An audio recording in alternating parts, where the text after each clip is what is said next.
before I do that, I do have a few rules I need to tell you guys about.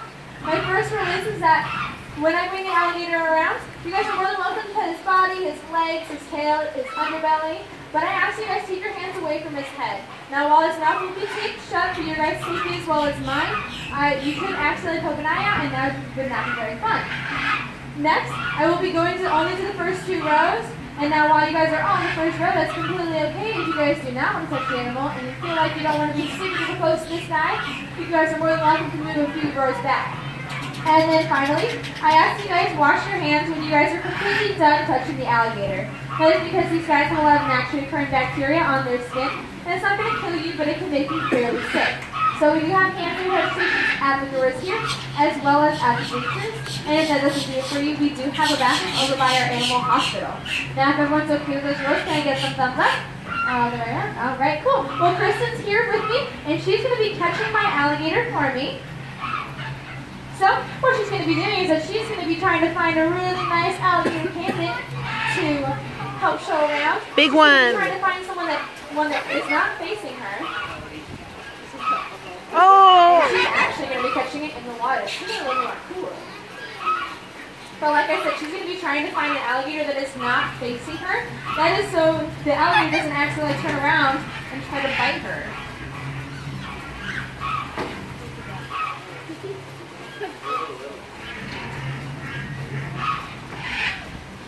Just jump in.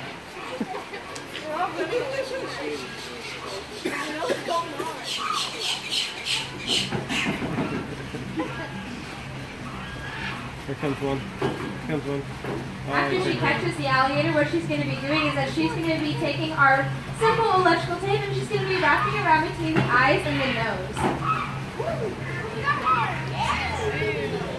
Nice job. Woo! So the alligator can still see and breathe, but is able to have his mouth shut. What's cool about alligators is that they have more closing muscles than they do opening muscles. So that's why simple electrical tape works really well for these guys, and we also use it for our large adult alligators as well.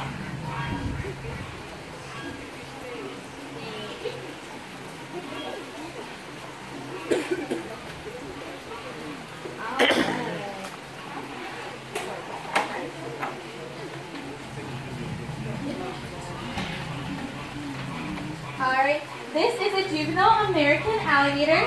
Based on his size, I'd say he's about 3 years old, and that is because he's about 3 feet long. For the first 6 to 7 years of an alligator's life, they grow about a foot a year. So, 3 years old is about 3 feet, 4 years old is about 4 feet, and so on. So what I'm going to be doing is I'm going to be starting at the head and making my way all the way down the body and telling you guys some cool stuff about every part. So, starting at the head, we have the mouth. A full-grown adult American alligator can have a biting force of 2,900 pounds per square inch. That's like taking a cinder block and putting it in the mouth of one of our adult alligators in our adult pool and having him crush it to dust. Moving on down also, we have the eyes. What's cool about these guys is that they have 2 sets of eyelids. So, the first one is for regular blinking, just like us, and the second one acts as goggles. So, when they go under the water, what they'll do is they'll put that second layer down, or eyelid down, so that they can see underneath the water. Next, you may notice that he's got 5 toes in the front and 4 web toes in the back. The front toes are for walking around and climbing on things, whereas the web toes in the back are for helping him maneuver around when he's swimming. Now, you may be feeling his belly, his arms, the top of his body, and you may be feeling this kind of bony-ish skin. Well, that is called his osteoderms, which literally means bony skin. So, they use these osteoderms to help protect them from other animals, as well as acting as a solar panel. So, on a sunny day like today, these guys are often basking in the sun because they are exothermic, which means that they need the sun to help them regulate their body temperature. Moving on finally down, we have the tail. What's cool about this is the second largest muscle in the body. It helps propel themselves in and out of the water very easily. Alligators are ambush predators, which means that they aren't going to be chasing after their prey for very long because they do not have a lot of stamina. So this tail is very efficient with helping them leap out and try to catch their prey. Now there are a few differences between alligators and crocodiles. Alligators, you see, have this U-shaped snout, whereas crocodiles have a more V-shaped snout. You can see a better close-up and personal view of this over at Crocodile Cove. Also, alligators are only found in fresh water, whereas crocodiles are found in salt water. And also, their temperament is very different. So, alligators have a natural born fear of humans. That is because back in the 1800s, we actually almost hunted these guys to extinction. Whereas crocodiles have a more angry and mean temperament towards humans. We do have a few special crocodilians here at Alligator Adventure.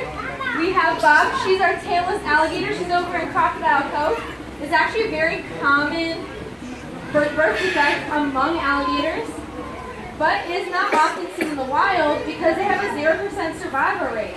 So since Bob here was born in captivity, she has a very good life here. We also have Butan. He is our hybrid crocodile. He is a mixture between a Siamese and a saltwater crocodile. And it's 20 feet long and 2,000 pounds. Now before I put my alligator friend away, do I have any questions? Yeah. 2 questions. First, is the water heated? Water is heated, yes. So we heat most of our water. The adult pool actually has marsh water that flows into it from one of the marsh areas behind Alligator Adventure. But then also our pools with like our babies and stuff, they are heated to make sure that they stay warm. And then the albino alligators, why are they in a little special enclosure? So the albino alligators are in an enclosure because they don't do very well in the sun. They can get sunburned really easily, and that can actually kill them. So they're in a special enclosure that is also heated as well in order to make sure that they are alive. Yeah. How long can alligators stand in the water? How long can alligators stand in the water? So a non-active alligator, so say that they're not hunting or anything, they can stand in the water for 6 to 8 hours. And when they're hunting, they can be in there for 3 to 4. So what they'll often do is they'll go and they'll catch their prey and they'll basically drown it, trying to kill it. All right, any other questions? Yes. What was that? Yes, they do bask in the sun. That's so they can get really, really warm. All right. Well, that is the end of my show. I will be over here in the corner if you guys want to take a picture with them or ask me any more questions. Please waste my time. I do get paid by the hour. Other than that, thank you guys very much, and I hope you guys have a great day.